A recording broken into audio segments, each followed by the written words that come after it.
Kí oore ọ̀fẹ́ ti Jésù Kristi Olúwa wa, ìfẹ́ mímọ́ ti Baba,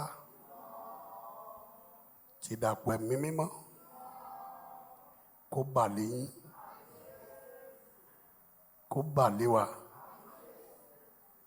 Gbogbo ìbànújẹ́ tẹ́ ti fi ayọ̀ gbọ̀n dànù, lórúkọ Jésù ilẹ̀ kó gbé mì. Ọlọ́run májẹ̀mú ìjọ yìí,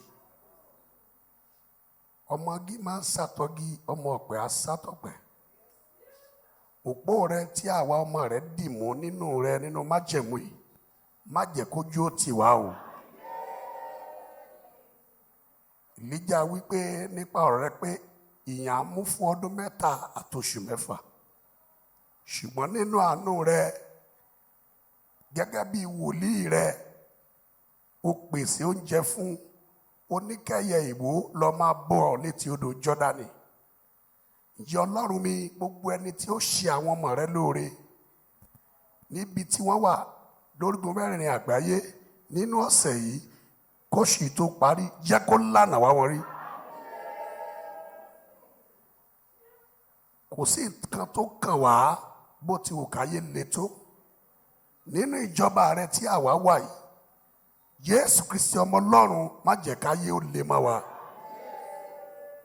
Àwa forí ọ̀fẹ́ tó fún wa bẹ̀ ọ́ ní orúkọ Jésù. Áńgẹ́lì tí ń gba ẹ̀tọ́ ẹni fúnni, áńgẹ́lì tí ń gbàgbára lọ́wọ́ alágbára, jẹ́ kó la ìlú ìkọjá. Káyé má fi ẹ̀mí tiwa ṣètùtù,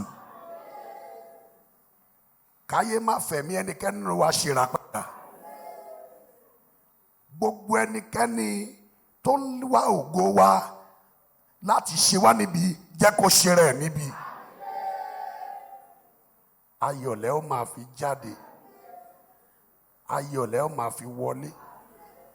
Olúwa kó gbọ̀n ikú dànù lára yín, kó gbọ̀n àrùn dànù, kó gbọ̀n òṣì dànù, kó gbọ̀n ìṣẹ́ dànù. Ọ̀nà wa má di ìyanu, kó fi wá ire fún yín. Ẹni tí ò fẹ́ yín fún ire tó wà lọ́wọ́ rẹ̀, Olúwa kó gbà lé yín lọ́wọ́. Àwa ìránṣẹ́ rẹ, má jẹ́ àwojú ọ̀tá ká tó jẹun.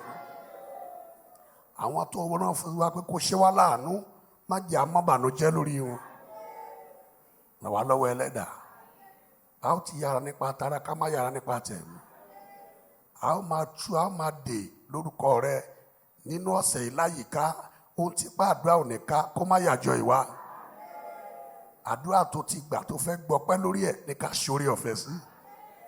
Ọ̀nà àwọn ọ̀dọ́ jẹ́ kó là, ọ̀nà akọrin jẹ́ kó là, ọ̀nà wòlíì jẹ́ kó là.